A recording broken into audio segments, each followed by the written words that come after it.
चलिए जानते हैं भारत की हर जिला हर क्षेत्र की फटाफट बड़ी खबरों को केवल 5 मिनट में। तो वीडियो को लाइक करके चैनल को सब्सक्राइब जरूर कर दें। बिहार में राष्ट्रीय जनतांत्रिक गठबंधन ने तूफानी जीत दर्ज की है। गठबंधन लगभग 200 सीटों के आसपास पहुंचकर महागठबंधन को पूरी तरह पछाड़ चुका है।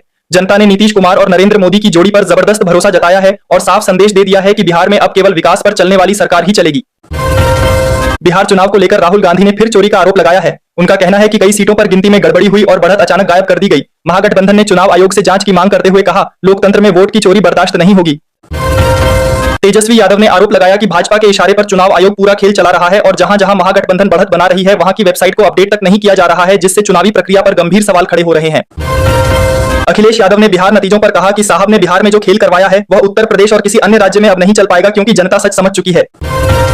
नीतीश कुमार को फिर महिलाओं का भारी समर्थन मिला और आधी आबादी ने इस बार मतदान में पूरा समीकरण बदलकर रख दिया, जिससे चुनावी मैदान में नया राजनीतिक संतुलन दिखाई दिया।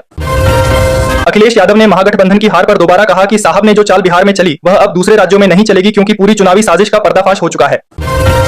केशव प्रसाद मौर्य ने पलटवार करते हुए कहा कि बिहार जीत की बधाई के लिए वह अखिलेश यादव को 11 किलो लड्डू भेजेंगे और साफ किया कि मुख्यमंत्री की कुर्सी नीतीश कुमार की ही होगी।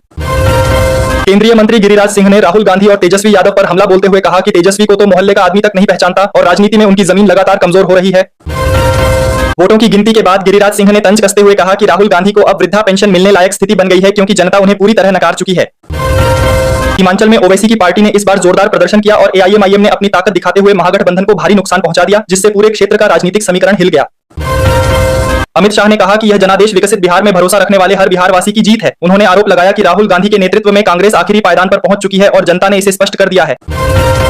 बरेली में अखिलेश यादव ने कहा कि जब कुर्सी हिलती है तो योगी जी कम्युनल हो जाते हैं और भाजपा वाले भूमाफिया हैं। उन्होंने आरोप लगाया कि भाजपा बिजली महंगी करके जमीन और सोना इकट्ठा कर रही है। राहुल गांधी के खिलाफ लंबित याचिका पर सुनवाई 21 नवंबर को होगी। इस याचिका में उन पर भगवान श्रीराम को काल्पनिक बताने का आरोप लगाया गया है। दिल्ली की घटना में घायलों से एलएनजेपी अस्पताल में प्रधानमंत्री नरेंद्र मोदी मिले। पीड़ितों ने अपना दर्द साझा किया और सहायता की मांग की। पीएम मोदी बिरसा मुंडा की 150वीं जयंती पर विशाल जनसभा को संबोधित करेंगे। बीजेपी नेता अजय आलोक ने कहा कि तेजस्वी यादव को शपथ लेनी चाहिए कि उन्होंने जीवन में जितनी भी चोरी की है या जितने पैसे कमाए हैं वह सब लौट आएंगे। बंगाल में वोटर लिस्ट पर खुलासा हुआ कि 47 लाख ऐसे लोग शामिल हैं जो अब इस दुनिया में नहीं हैं। आरबीआई ने फैसला किया कि सोने के बाद अब चांदी पर भी लोन मिलेगा। यह नियम जल्द लागू होगा। नई दिल्ली के रेड फोर्ट के पास हाल ही में हुई कार घटना को भारत सरकार ने आतंकवादी घटना घोषित किया। प्रधानमंत्री नरेंद्र मोदी ने दोषियों को बख्शे न जाने का आश्वासन दिया। राज्य स्तर पर पंजाब और हरियाणा में पराली जलाने के मामलों को लेकर अदालत ने सख्ती दिखाई है। नोएडा में प्रदूषण बढ़ने के कारण 5वीं कक्षा तक के छात्रों के लिए हाइब्रिड मोड में कक्षाएं चलाने का आदेश जारी किया गया। लगभग 60% अभिभावक ऑफलाइन कक्षाओं का विकल्प चुन रहे हैं। गुजरात में अमित शाह ने किया बड़ा ऐलान, कहा देश को 100 सैनिक स्कूलों की सौगात मिलेगी। प्रधानमंत्री किसान सम्मान निधि योजना के तहत 20वीं किस्त अगस्त की 2 तारीख को जारी हुई थी। 21वीं किस्त नवंबर के मध्य या दिसंबर की शुरुआत तक आने की संभावना है। कमर्शियल एलपीजी सिलेंडरों की कीमत में 1 नवंबर से 5 से 6 रुपए की कटौती हुई है। घरेलू सिलेंडरों की कीमत स्थिर रही।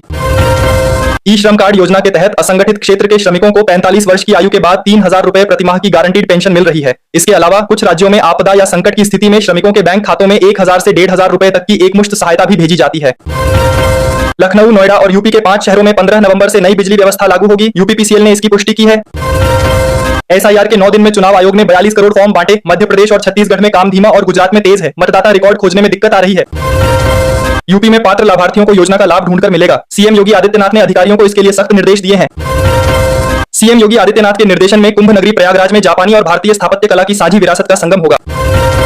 जर्मनी में हैम्बर्ग में पोलियो का जंगली रूप मिला। यह खतरनाक वायरस कुछ लोगों के लिए गंभीर खतरा है।